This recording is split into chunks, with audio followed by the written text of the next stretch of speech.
Look at us. Just say words. Hello. Say words. Hello, everyone. Presumably no one. I think we're live. I'm presuming that we are live. Let me just check. We are. Huzzah. Look at that. Yay. I'm joined here today by, well, it sounds like a religious thing, by Richard, who's going to wave now. I mean, I am God, allegedly. Oh, God. And Bethany. Everyone knows Hello. Bethany. She's on my channel more than I am. So, yeah. And we're going to do some sprints and some chat. Richard, want to introduce yourself quickly? Surely I need no introduction, but I will do one anyway. My name is Richard. I'm the author of Nightmare Tenant. I got a new book coming out at some point this quarter.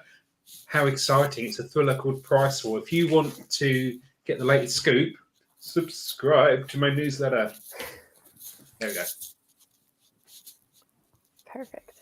Cool. Hi. Bethany? I'm going to introduce myself. My name is Bethany Bota. I write short stories and like mystery thrillers under this name, and I am notorious for mooching off of other people's channels. So that's why I'm on Hannah's channel. I've been on Richard's. I feel like I hop around more than I am on my own channel, but that's why I do YouTube, is because I've met some fun friends here. So that's me. Nice. And hello, I'm Hannah.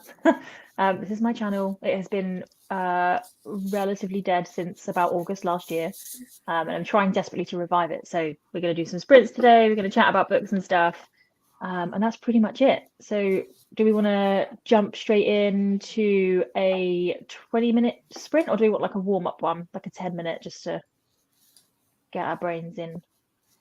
Whatever you're good with.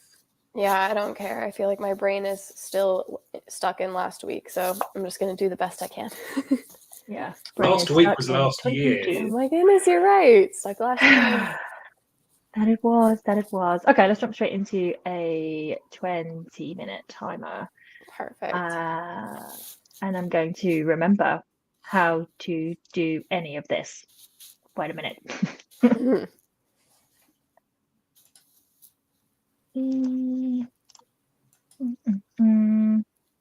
What are you both going to be working on? Bethany, you go first.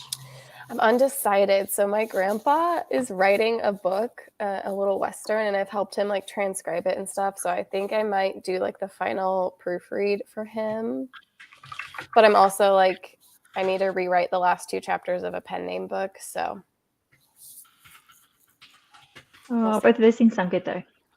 Yeah, so I think I'll do the one for my grandpa unless inspiration strikes, and then I'll rewrite the last 2 chapters of a pen name book. But yeah. Fair. What about you, Richard? I'm going to be working on my book. It's coming up to draft 4 level. So I need to kind of pull my finger out and get it done. Oh, cool. Timer issues, so I'm just going to find another one. Yes, I would strongly thank you recommend for that. You said you wanted to revive your channel, and you used the one kill it. I think Shannon's channel, Esty Houston, has some. Yeah. Laura Nettles has lots of timers. Oh, that's true. She does too. And she's not evil that we know of. Have you read some of her flash fiction? It's pretty dark. I think she's got a little dark streak in her. I think she's quite similar to you, Bethany. She comes across as very sweet and twee and lovely, but she is like, I mean, have we all read this book? It is like, holy shit. Pretty true. That is true. And then there's Hannah's number 47. Like, that one's not very dark. 47's darker. It was just like, I remember Hannah, I remember picking up number 47, and I'm like, Hannah's really sweet. See how she does with the thriller. And like, if you haven't read number 47, the main character's voice is so relatable, and so just like I connected with the main character's like voice and how she like experienced the world like with the first few chapters, and then you like see how it devolves really poorly for our character. And I was like, man, Hannah, you really like sucked me in, made me like identify with this character, and then we see like where that goes. I don't know. It was really funny. It was very. It was such a sort of like claustrophobic story as well. I kind of felt really kind of like penned in, and it kind of really amped up the tension. Oh, this is very festive. It'll do. It's a touch festive. I don't really care. Right. The timer, it's got the time on it. Gonna do. Perfect. Exactly. Nice. Okay, cool. I'm working on this trilogy that I've briefly mentioned. So in 2020, yeah, pretty much. That's kind of it in a nutshell, essentially. Yeah, but I worked on it in 2020 a bit and wrote about 40,000 words of it, and for some reason put it down. And I genuinely don't remember any of it. So I feel like I had some very big naps in 2020, and I literally don't remember doing it. So I'm just going through what I've already done. If it's 2020, we all try to forget that year, don't we? Yeah. Wasn't the best, was it? Not really, no. What better year to write a dystopia, though? A little on the nose. Yeah, so that's my plan. Yeah, it's not got any lockdown or anything like that in it. I don't feel like reliving that, to be honest. No, because fiction should be escapism. Yeah. The opposite of lockdownism. We don't want this to be autobiographical. Not really. Not particularly. A memoir. No, but that's exciting. A trilogy. That's no small undertaking, but yeah. I mean, thanks. So yeah, I'm just going to be reading through what I've already done, basically, and then carrying on to plan the actual trilogy. So that's me. Shall we crack on? Perfect. Do it. Okay. Cool. See you on the other side.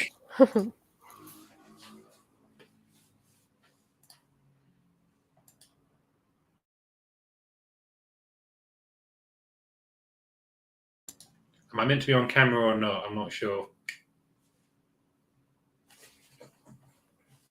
It is completely up to you.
Hello. That was surprisingly fruitful. Ooh, I'm glad. look at that. There are some merits to sprints, aren't there, Richard? Yeah, I think I may have got into a bit of a rut last year of being so anti-sprint. I kind of made a point of them not working for me, but no, that worked out quite well. Just the right amount of time to get a good chunk of stuff and things done. What'd you get done? I'm currently going through some beta feedback. I've got a beta reader for my new book who managed to do a markup of the whole manuscript in about 3 days. Whoa, that's a testament to your writing, I guess, too. The fact that they Well, it was Ben, and he had some kind of like reaction to a COVID shot, so he just said, "Oh, I'm just going to sit in bed, go a bit loopy, and do this." So he managed to get through the whole book in about 3 days. Wow, Fair play. So I'm going through all of his comments. He's added, it says here, 551 comments to my book. That's him. So I'm working through those. Then I can go through it again and make sure I've ticked off my kind of like beta shopping list that I've created of stuff to do. Yeah. I found this is like a really good way for me to work. It's do it in like a linear kind of like path. Be like, okay, I'm going to do this, then I'm going to do this, then I'm going to do this, one at a time instead of trying to do everything in one go. It just becomes a big mess otherwise. But yeah, making some progress. Good. How do you sort your like beta feedback? Do you do forms or do you just get people to comment on the doc? I feel like you'd like a spreadsheet. So a form that fills its own spreadsheet feels like what you should do. I have absolutely got a spreadsheet with all my feedback. It kind of starts with like having a questionnaire that goes into a spreadsheet, and I'll spend like a day getting it all laid out. I highlight the positive points, the improvement points, and the kind of suggestions in different colors. And then for each question, I kind of like boil it down to like an aggregate of what everyone thought, of like what the most popular opinions were. Like, say if 2 people said do this, I'm like, okay, yeah, that's good. And it kind of just boils down to like a shopping list of things to do for a particular kind of draft. So that's a process that I've kind of gradually done. I keep telling my betas that they don't have to mark up the manuscript because I know that would take me like months to do. But I'm secretly happy when they do it. If I beta for someone, I almost always mark up. I find it easier. Mm-hmm. I find it easier too. It's just some people share a PDF and then I'm kind of stuck, or like they'll send me like a Mobi file and it's like kind of stuck. But if you send me a Word doc or a Google doc, I like making notes. That is the one thing. If I had to criticize dear Ben for one thing, he's done his comments in a PDF. Which is PDF. Yeah, it works, but it's not the best. Oh, was this your comment about Adobe? Yeah, because I was trying to kind of like search for. Because the thing with Adobe, it doesn't remember where you were at the last time you opened it, because Word does that. It's really good. It likes, pick up where you left off. Oh, yes, please, I will do that. Yeah. And it was kind of crashing a lot when I was trying to sort of scan through this document. It was driving me around the twist. Yeah. But kind of known for the that. thing is, I'm certainly not going to criticize because he went to the effort in his kind of like microbe-addled self to go and do this. I'm not going to be like, oh, can you do it all again in Word, please? Not Did you copy and paste it over? No. I might for future betas say, fill in the form, and if you want to do a marked up manuscript, that's fine. If you can do it within the time, but please do it in Word. Yeah, or at least Google, because at least you can shop that over into Word if you want. Yeah, but I'm not. Again, his comments are so sort of like thorough as well. So I'm certainly not going to complain. He's been very supportive throughout this whole kind of writing process. I'm glad to have him on board. So I'm going to keep my Adobe aggravation internal. Fair enough. Yes. Fair enough. I know, and I feel like when it comes to beta reading, like I always feel like a beggar when I'm asking people to beta read. So I'm like, whatever you want to do is great. If you want to make comments, great. If you only want to fill out a form, great. If you want to give me a little write up, if you want to like video chat just to talk about it, like whatever, I'll take whatever. Well, video chat's a really good idea, I think. I need to organise them for my lovely beaters. Sometimes it's just easier to just ask specific questions and let the person just kind of, talk it out and whatnot. I think it's nice when it becomes like a collaboration. You don't just receive the feedback, you talk about it and you think, oh, okay, now I understand. It just leads to a deeper understanding. Well, then you can be like, well, I was trying to go for this, but clearly it didn't come across that way. And then you can have that dialogue. I chat with all of my beaters, fairly regularly. It's like, because I think it's kind of good to say, oh, I'm up to this point in your feedback. What do you think if I do this, this, and this? So it becomes more like a collaboration. That's what I found working with my editor, Dan, who's lovely. It became not just like here's the draft, here's the comments, that's it. It definitely became like a collaboration. I'm looking forward to working with him again for the next book, if he'll have me. If he doesn't find me too needy. I'm just a needy author. Well, that's fine. It's all a bit needy. Yeah, all a bit needy. This is the thing with feedback to us. I kind of thrive and crave feedback. I'm like a feedback junkie because it's kind of terrifying, but it means people are reading and they're getting invested and they kind of care. And I also kind of know that people are not being critical just to kind of slight me. I mean, I think Martin does that to a degree. But he's put some great comments in as well, which is really good. But I just think we're all here to kind of like support and uplift each other. So, if I have to be kind of critical in a beta thing, then I will do it. Chris is here. Hi, Chris. Hi, Chris. Hello. Hey, gang. Are we not a fam or a posse? Oh. Or a crew? What a weird choice of word. I know. It was a totally rad choice of words. Groovy, dude. Yeah. Down with the kids. Positively gnarly. Yeah. No, when it comes to beta feedback, though, I think if you're an indie author, like you have like a duty to do a good job because, indie books have a bad rap. Not like collectively a bad rap, but stigma, don't they? It does have a stigma. So it's like if you're helping an indie author, you want to make sure their book is the best it can be, if nothing else, to like create more what is the word that I'm looking for? Not like validity, to create more authority in the indie world.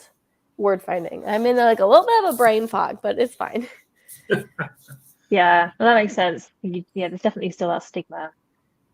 There's just so much stuff that's published that doesn't ever see an editor or even a beta reader, let alone an editor. It's like it's bad when you see novels being published on like the 2nd of December. You think these are NaNoWriMo things that people have just thrown onto Amazon.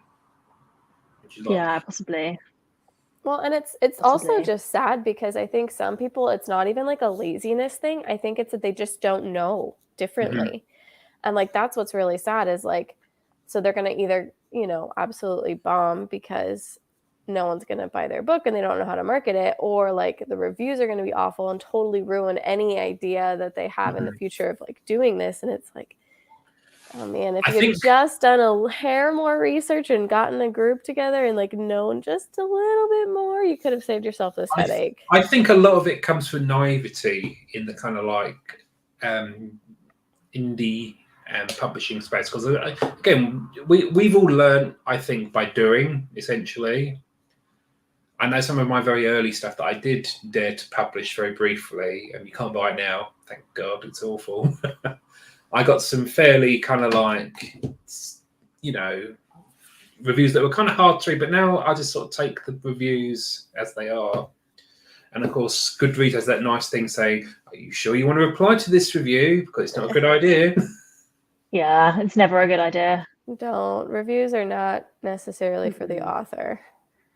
No, I think sometimes you can learn stuff from them. Oh, for sure. But I would rather learn stuff from the beta feedback. by the time you get to reviewer feedback, it's just a little bit too late, really, unless you want to take on board what they're saying for something you work on in the future. Yeah, I mean, you're not just going to reopen a book you've already published and be like, right, well, after all these reviews, I'm going to totally redo it. I think that's doing the whole, I call this the George Lucas effect, where he keeps tweaking stuff for the sake of it. Yeah. There was a point where I say, it's done, I'm going to move on, I'm going to move on to the next thing and make that better and learn the lessons from that. Because otherwise you just end up tweaking and editing the same thing over and over again. Yeah, and I've got too many stories in here that I want to write, and this year is my kind of like aspiration. I don't want to say the word goal because that is that's going to go one of two ways. One of my aspirations is just to write more and just do it, just get these stories out of my head. You know, I had quite a good year last year, even though I didn't publish. I still wrote 124,000 words. But I nearly threw all of them away. But then I'm don't throw them away. Tuck them into, you know, a little chest for emergency purposes. But yeah, I had a bit of a moment, but no, I'm going to come back and I'm going to get it all done. You know, I'm in a really good position for this year. I'm going to have a book out possibly in about 7 weeks. This is not me announcing a release date, by the way. I'm not doing that just yet. No, that's so exciting, though. I've got half of the sequel first draft done, which is quite good. So I'm halfway done there, he says. And then I've got another kind of like offshoot thing that I want to do. To Price War or something else? It's another novella. Ooh. Another standalone novella. A standalone novella. Like, it's a thriller that I spent far too much time last year planning. And I found that a really hard one to plan because I've never really written a straight normal thriller yet. There's always been some kind of like sci-fi twist to it. I kind of wanted to write a sort of straightforward kind of thriller, and that was hard to outline. I don't know if you two would agree. Those are hard to outline. I tried to start at the end and work backwards. I got that tip from Michelle Schusterman, who's an author tuber on here, who's very good. She does very good videos, and that was hard.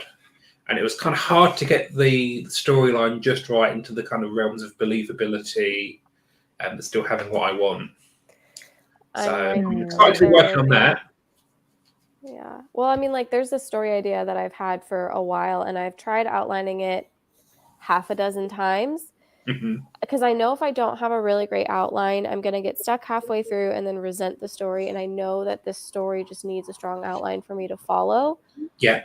Man, there are so many moving parts, and then I like second guess myself, and I'm like, wait, should I have it, you know, third person limited and just through like this one character, or do I do 2 or maybe 4, or is my bad enough? Do I need to have like a secondary villain? And it just like keeps expanding in every outline. There's some issue, and so it's just it's like such a great idea. I'm not going to give up on it, but it's also like maybe I need to write another book or 2 before I'm good enough to write this one. I think that's a really good point, because sometimes you have book ideas, you realize I'm not skilled enough to write this book yet. It's like I remember my first ever NaNoWriMo book from 2010. I'm showing my old man face now. It was a really good story idea, but I was nowhere near skilled enough to write that. I mean, that draft.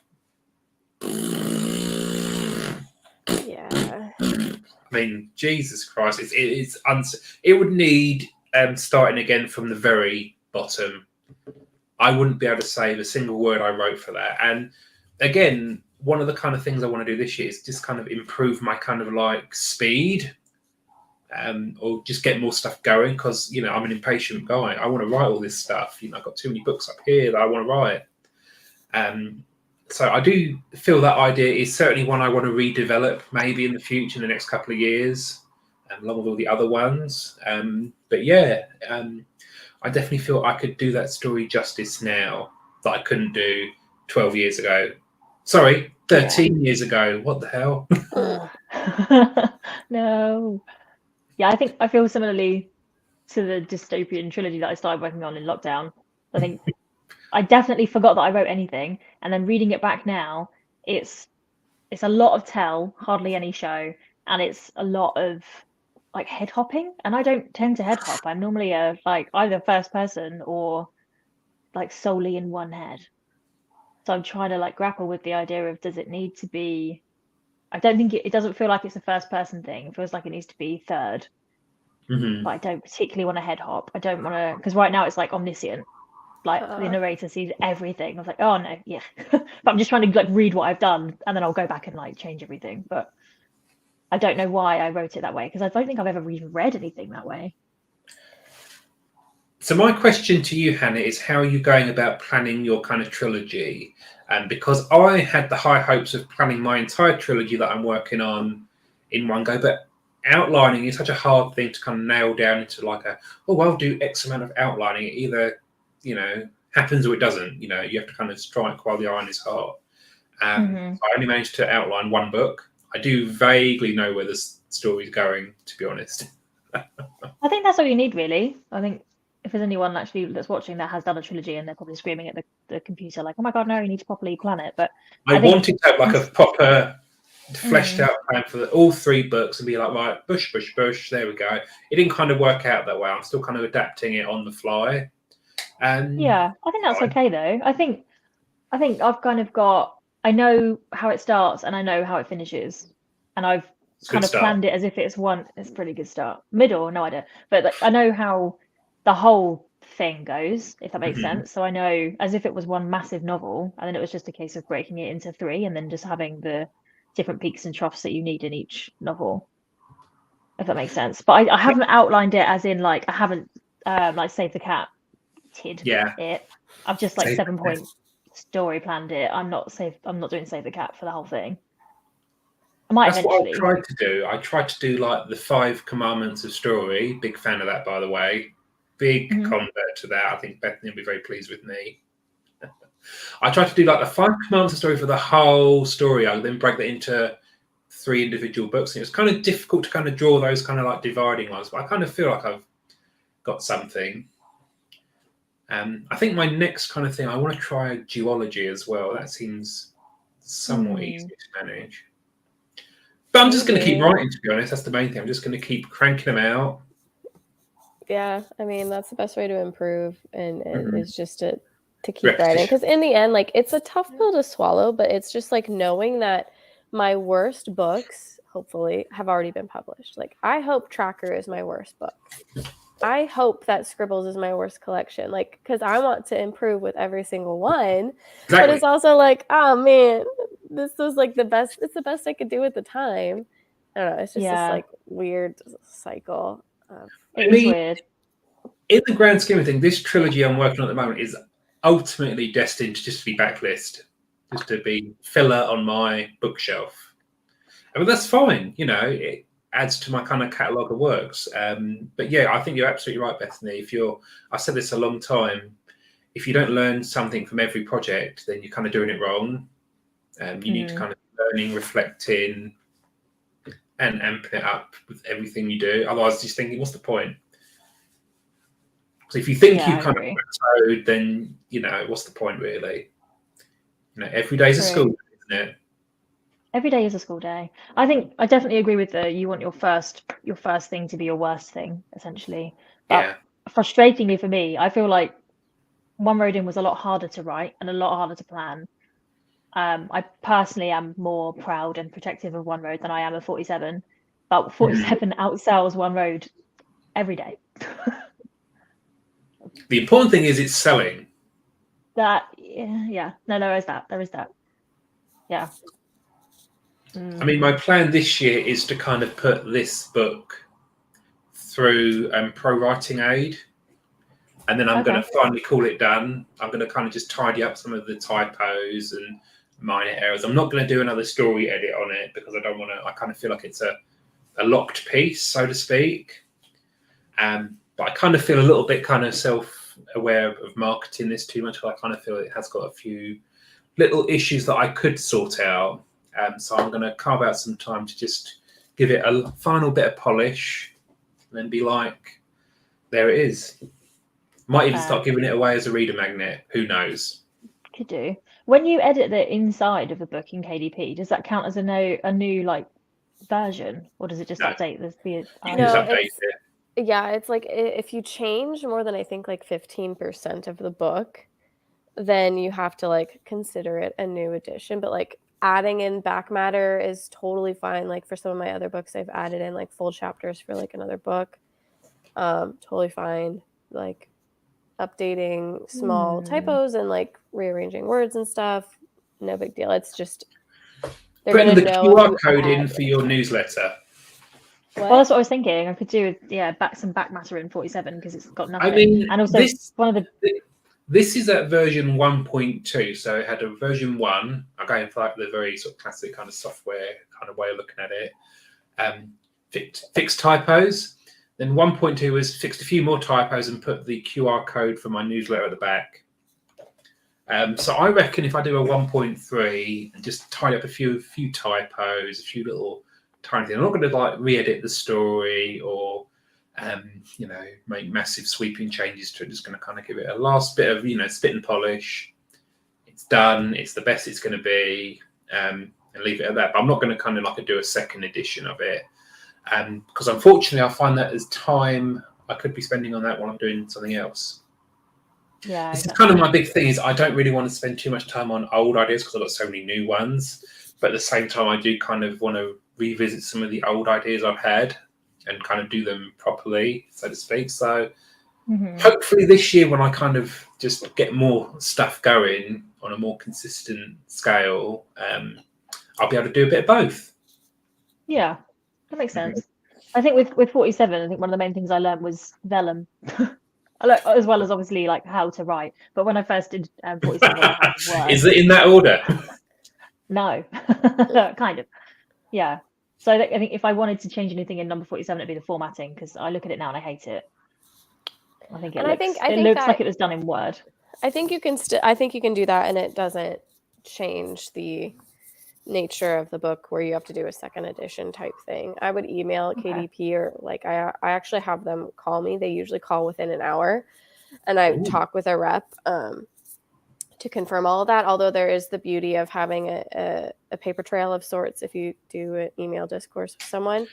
But I had a couple of things where I was like, it doesn't matter, but they brought the question into mind. I was like, is it changed too much, or is this considered second editionable or not? And they just cleared that up for me. So I mean, what I do is when I revise the interior of my book, I just put like it's an edition 1.2 or 1.3, published X, Y, and Z. I mean, Martin managed to get the finish on his cover changed for his book, which I didn't think you could do once it was published. I didn't think so either. I didn't think you could do that. Went from matte to glossy, and we all know I'm a big fan of glossy. How? I'm the opposite. I love matte books. Yeah. Me too. I mean, honestly, it brings out the color on that, though. Yeah. It does lend itself to being glossy, that one, doesn't it? The color comes out a lot more. I kind of feel that one should have been glossy because this collects fingerprints like you wouldn't believe. Oh, I bet. But I like matte. I want to be consistent. Yeah, me too. Sorry. That's fine. Cool. Should we jump into another sprint? Let's do that. We'll just do one more, have another bit of a chat, and then call it there. Slightly concerned. Sounds like a plan. Perfect. Not feeling 100%, so we'll have a nice early one. It's a good like ease back into the YouTube world, right? Yeah. Yeah, exactly. Hang on, I'm just watching some adverts. There we go. Cool. Oh, Richard, when is Flash coming back? Oh, that is a good question, because our next supposed to be date is the same date as the UK AuthorTube meetup. So that's going to be awkward. Oh, is there a way that we could do it in person? Possibly. I will have a chat with Martin about that. That could be fun. Oh, live Flash aha. I mean, it's all live, but live together. Together I live. will mention it to His Majesty. Yeah, where would you do it? Is there somewhere we could? Yeah, I don't think we've decided on a venue yet. but I will update the chat. I'm jealous. I want to go. I mean, you've got. Oh, I can video call you, and then you can be a little head on my phone. Also there. Yeah. I just want to see everybody. I want to hang out. I mean, you've got 3 weeks if you want to book a flight. Fair enough. What could go wrong? Yeah, no, remember when I said my passport was stolen? Yeah. Still in the process of getting my new one. But the hoops I have to jump through to prove that it was stolen. They're like, do you have the passport in your possession? I'm like, no, that is the issue at hand. I wouldn't be contacting you if I had it. Like, oh my goodness. Like, do you have other forms of identity? I'm like, well, I'm working on it because my wallet was also stolen, which happened to have my license. So it was just this whole thing. Oh, brilliant. That is like, do you have proof that it was stolen? I'm like, how do I prove that other than like the broken window to my car? Like, I don't know. It's okay. That's the most ridiculous question. It's fine. Okay, one more sprint. Let's do it. Let's get some stuff done. Perfect. See you on the other side.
Oh, got carried away.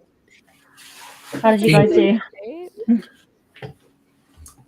I am up to page 102 of my edit. Nice. I've only got 86 pages left to do, and then I'm going to start it all again for the other comments. Nice. It sounds like good progress. It is. Considering I started it 4 days ago. That is not bad. I think I'm about halfway through reading what I've already written. So you like taking notes or highlighting it? Yeah, pretty much. I am editing bits of it when I see fit, and I'm saying that that's not editing as I go because I wrote this like 2 years ago, 3 years ago. So it doesn't count because I don't know what I wrote. So I'm going to need to do some of it. So do you reckon you're going to be able to? Do you reckon you're going to be able to reuse a lot of what you've written 2 years ago? Oh, that's good. Yeah. I think so. It's kind of split. At the minute, it's split between two sets of main characters. One set is the protagonist, the main protagonist, and I think that stuff's actually fine. But the side plot needs help because that's the one that head hops. And we don't like head hopping, so that's got to go. But I think a lot of it's fine. It just needs the perspective needs to change, I think. 2 questions. How much did you have written before you, I don't know, forgot that you were writing this and gave up? And then how much of the original idea do you think you're able to keep, or are you going to have to rework a bunch? So words are just under 40k. Wow. And I straight up forgot that it was that much. And I'll probably keep, I can already feel a couple of things I probably want to change, but actually the overarching story is going to stay the same. That's awesome. That's really cool. Yeah, it's like accidentally finding something else that someone wrote. I actually read a novel not long ago about that, where someone stumbled across something and they were like, "Oh, this must be mine," so I'll write it, and it was not theirs. Oh gosh, that was a horror. Was that? So I mean, is that me? No. Am I living this? Oh, what was that called? Hang on, I'll look it up on my Goodreads because I can't remember. No, it was a horror. It's really weird. I think it's called All My Colors. It's really interesting. All My Colors. Is that it? Yeah, by someone called David Quantick. With a name like that, you know he's legit. Great name. I mean, I read the book The Plot, which I know has been doing the rounds recently. I think I 2-starred it because it kind of seemed like it had a good idea, but it never kind of met the promise of a premise. It kind of spent a lot of time navel gazing. Okay. Being a bit of proper literature. Proper literature. I was disappointed by it. I do think All My Colors is a bit literature. But it's not too bad. It's quite. You have a little bit of freedom to dive into that a little bit. Yeah, I think so. But I don't know what the plot's like. But All My Colors is it's basically this guy comes across this whole manuscript, and he's been in a dry spell for years, and everyone thinks he's this stuffed shirt, and basically he's past his prime. So he basically does steal it, but he doesn't know who he's stealing it from or where he's stealing it from, and it turns out it's some kind of demonic force that's that sounds a lot better than the plot, to be honest. I'll bring it in January. It is January. I'll bring it at the end of January. You can borrow it. I mean, I would certainly recommend you might want to give the plot a go, but I kind of felt that description you've just given of All My Colors is much more interesting, because I think with the plot it kind of centers around this kind of washed up writer who spends most of the book just feeling really fucking sorry for himself. I just wanted to kind of reach into the book and slap him. Oh yeah, okay. There's a promising young novelist with a respect to be published first book. Kind of, yeah, similar, but not. How do we feel about writers who write about writers in their stories? I kind of feel it's a little bit on the nose, a little bit. It's very common though. I've just finished a book where the main character is an agent, and then another character is an editor. No, as in a book agent. Yeah. A publishing agent. A secret agent, yes. Relevant. No. So they're not writers, but they're like peripheral. I mean, the best example of a writer writing about a writer has to be Misery by Stephen King. Misery. Yeah, Misery. That is Secret like Window, the high watermark. Stephen King as well. I tell you, that book is just fantastic. Quite a few of Stephen King's have, actually pretty much all of them, have main characters that are writers. It's called an author self-insert, I suppose. You can't help it. Yeah. Yeah. I think it's quite common. I don't really mind it. That's fine. Kind of introduced it to the layperson as well, which is kind of good. Yeah. What are you currently reading, apart from your own book? Apart from my own book, I've started a thriller called Airside by a guy called James Swallow. He's written a few thrillers that I quite enjoy. I've only read the first 3 chapters at lunch today. I've been kind of waiting for this one for a while because I kind of like his thriller books. He's written like a thriller series, which is kind of, again, you kind of like Secret Agent, James Bond kind of thing. I just thought, give it a go. It's got gangsters, it's got someone who's down on his luck, and it's got some other nefarious characters. So, like, why not? It's one of those kind of nice. I hope it's going to be one of those nice kind of like popcorn thrillers. Yeah, I think I'm in need of one of those. I went through a bit of a dry December. Yeah, I do. Read this. This was really bloody good. It's Falling by T.J. Newman. Okay. Is it set on an aeroplane? It is set on an aeroplane because she used to be a flight attendant. Oh, fair. I don't know. Can you say air hostess anymore? Well, yeah, but flight attendant's the same thing, so. It is, yeah. And I have to say, it's a little bit kind of, ropey plot-wise, but if you just enjoy it for what it is, I found it quite a good thing. It's kind of a little bit kind of like popcorn. The thing with these kind of books is don't think about the plot too much. Just kind of enjoy it for what it is. Enjoy it for what it is. Like the classic Lee Child books that I quite enjoy. Yeah. I think I'm tempted. So the latest Abominable box, we got an extreme horror, which I've never read an extreme horror before. Ooh. I think the most extreme thing I've read is Tender as the Flesh, which is not. Oh, that was horror. creepy. That was creepy. It's pretty grim, but it's not considered extreme. So I'm like, how much worse does the novel have to be? How gratuitous does it have to be? The extreme horror book. I will find it. One moment. Find it. Oh, it's over here. Hang on. It's this. That just look lovely. It's called Psychic Teenage Bloodbath. Oh my. Yeah. I don't know, man. I don't know that it's doing it for me. But I'm tempted to try it and maybe like vlog trying it.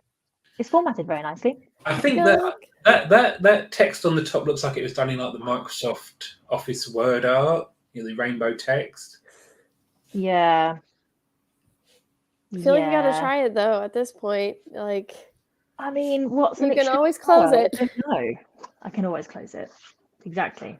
Yeah, I'm tempted to try. If you don't like it, you just close it and read something else, can't you?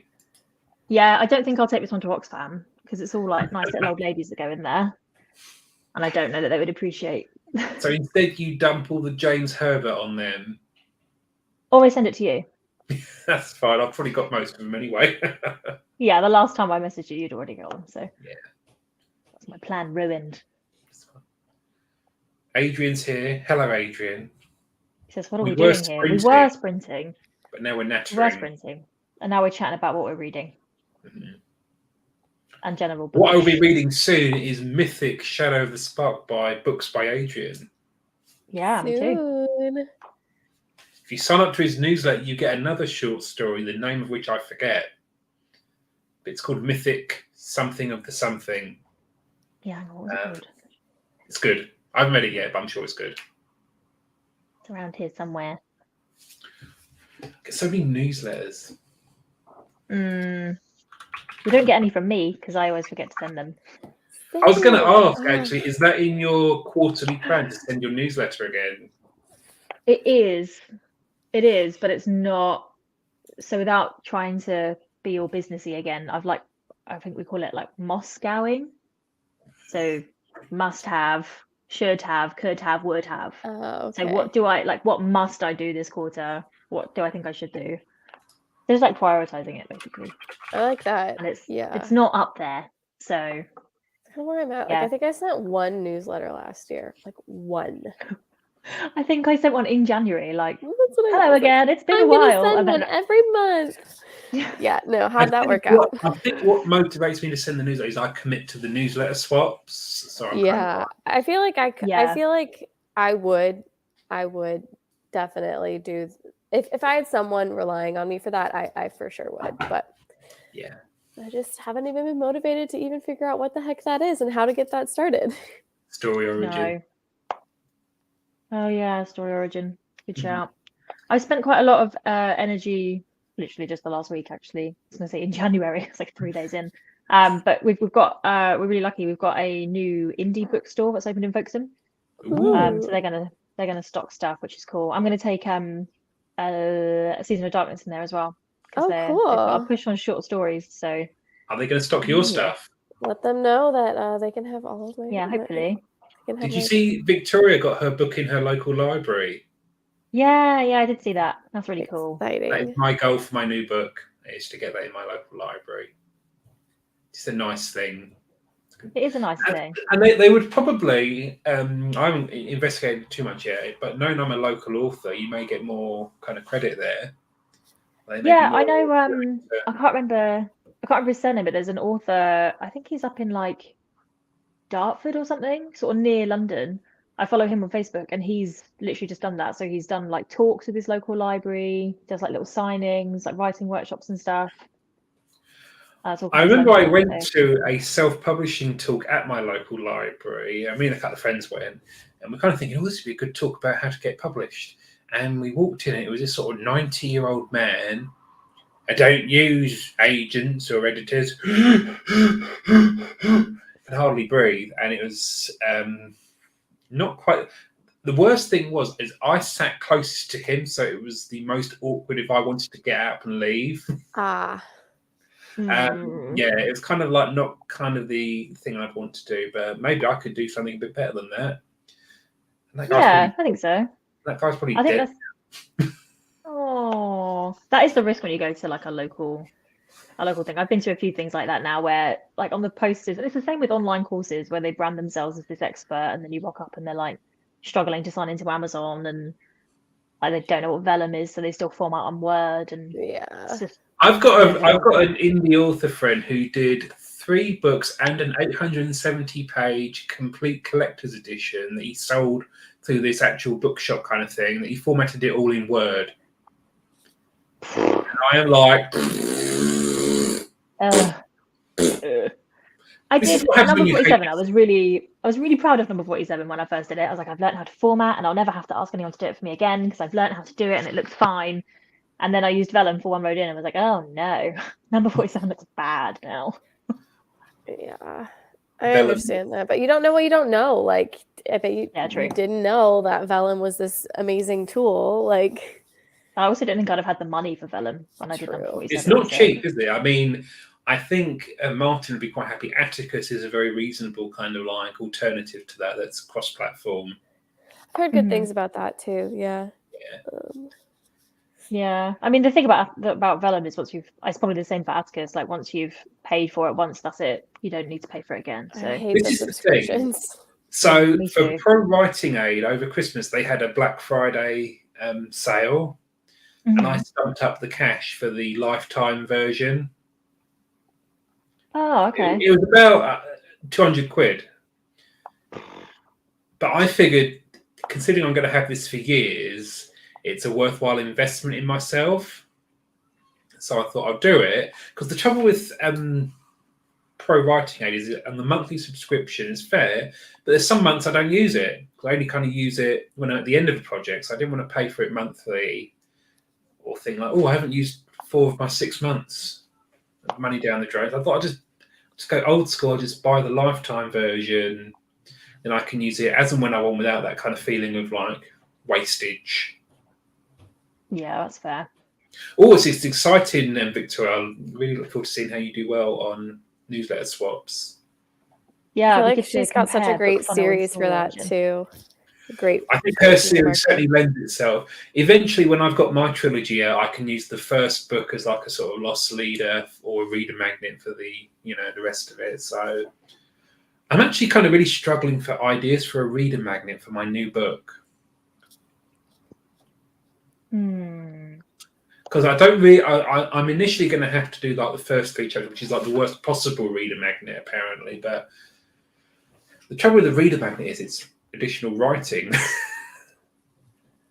Yeah. I'm kind of doing like a foundation style, kind of like prequel kind of thing, introduce us to some of the characters beforehand. But I'm just kind of waiting for the kind of idea to like strike me.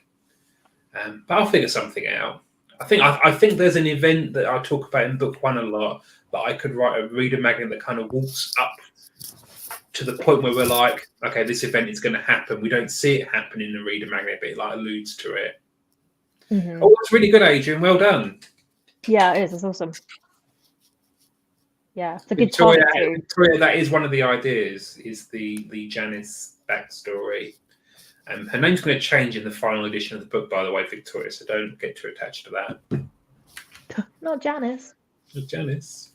She is Nan. There's so much Nan in this book. Nanny Janice. Nanny Janice. Nanny Jenny. Yes, Adrian, you can definitely get to 500 subscribers. That's a really good goal. I recently got just over that, and I'm really pleased with that, because considering like this time last year I was on like double digits. I'm now like pretty pleased with my progress. Not to toot my own horn, Janice.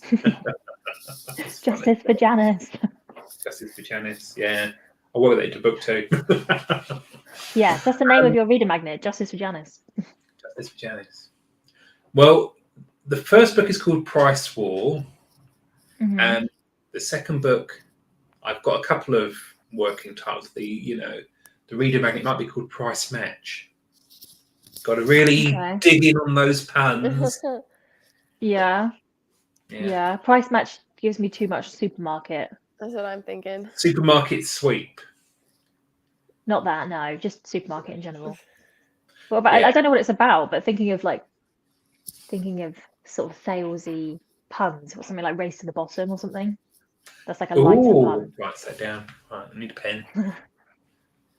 A bit of a lighter pun. Race to the Bottom. Manager's Special.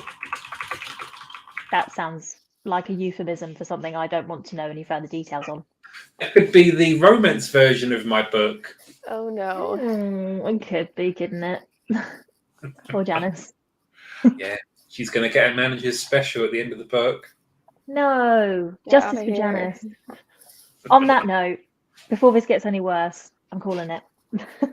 Let's do it. Thanks for coming on, guys. This was fun. Hi, thanks for having us. Chilled. We won't do outros or anything unless you want to do some outros, but it's been really chilled, so yeah, leave it as is. Subscribe to newsletters. That's it. Apparently those are important, Hannah. Maybe we should start sending some, I guess. I don't know. God, well, maybe I should go. My own home, but yes, they are. We love newsletters. Fine. If I send 1 this year, I'll call it a win. What about you, Hannah? Me too. Let's do that. That's our goal. Perfect. 1 newsletter this year. Goal Perfect. met. Let's do it. I'm going to go do it now. Get it over with. Yes, cool. Thanks, guys. See you later. Bye. Bye.